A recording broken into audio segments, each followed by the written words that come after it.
Hi, today I will be looking at the doctrine of common purpose in South Africa. So in terms of the commission of crime, crime can obviously be committed by a single individual, or it could at times be committed by a group of persons. So common purpose has to deal with crime that has been committed by more than one person. So it deals with the participation of individuals in crime. So how did they participate? Did they plan the crime, or were they simply just there when it happened? So the doctrine of common purpose in South Africa is very important to understand the liability of offenders, or in terms of a trial, whether the accused should also be found guilty of murder, as is the first accused. So it's important to understand that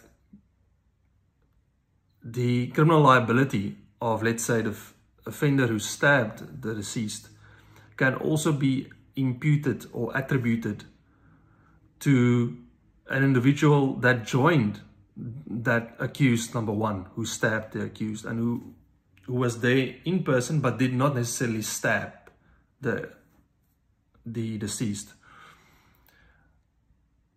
This is important because crimes are often planned. They are committed in terms of a prior agreement between individuals. For example, there was a case, Mitchell, where individuals were driving in a vehicle and they were throwing stones at people in the street. In that case, the conduct of assault, or even assault GBH, can be attributed to everyone in that vehicle. The person who drives, who doesn't even throw a stone, the person who's sitting in the front seat, who doesn't throw a stone, but the people or the person sitting at the back of that car throwing stones. Each and every person will be attributed the same amount of criminal liability. That would be, like I said, assault or assault GBH. It of course becomes much more complex when you have a huge crowd who attacks a house, and this we saw in the Safatsa case, where a mayor died, and you had the situation where there was a huge crowd who threw stones at the deceased, and he eventually died. And there was a large amount of accused who were charged with the crime of murder, and not necessarily all of them were throwing stones at the head, for example, of the deceased. So it's important then for us as the state to have common purpose ready to be able to charge an accused or various accused persons with, for example, murder, if it's very difficult sometimes for the state to prove causality as one of the elements of a crime. Because in consequence crimes, you need to prove causation. You need to prove that if it was not for the conduct of the accused, the deceased would not have died. But as I said, in some of these instances, you have a huge crowd, and it's very difficult to exactly determine who caused the death of the deceased. So in this case, in these cases, it's very handy for the state to have the doctrine of common purpose in their arsenal, to use that to prove that there were several individuals who were responsible, or can be held criminally liable for the deceased who died, or the death of the deceased. So it becomes obviously more complex when we have a look at what happened prior to the specific crime being committed. So there are two forms of common purpose. Number one, prior agreement, and number two, active association. Number one, prior agreement. This will happen when, let's say, two or more individuals agree that they will rob Pick n Pay in Cape Town. So they go there, they agree to rob before the time, they pitch up.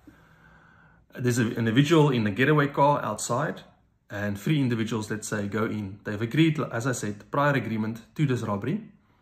What's also important to note is that if there is an additional crime that happens as a result of this robbery, let's say murder, so they go in, they have firearms, they don't want to kill anybody, but then a security guard is very, very aggressive. He wants to protect the property of Pick n Pay.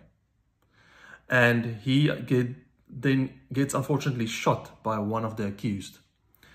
All the individuals, even the person sitting in the car, can then be found guilty also of murder in terms of common purpose.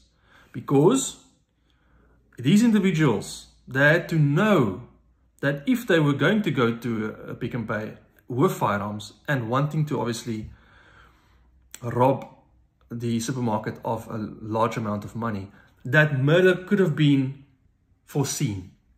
That's a very interesting part of common purpose as well. And this is also, in terms of South African jurisprudence, has been settled.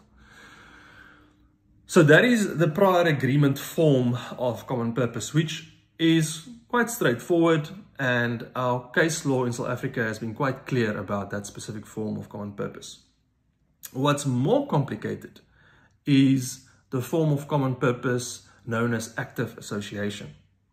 This will happen when you find those same four individuals who rob Pick n Pay also go to another destination and they're simply just walking in the street. Let's say they're walking in the streets or close to Canal Walk in Cape Town.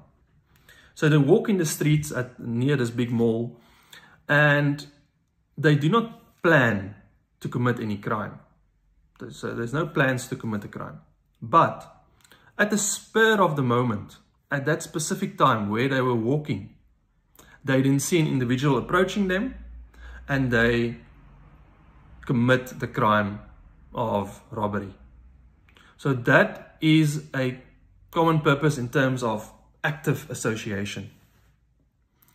So all four individuals who were walking with each other can then be found guilty of robbery.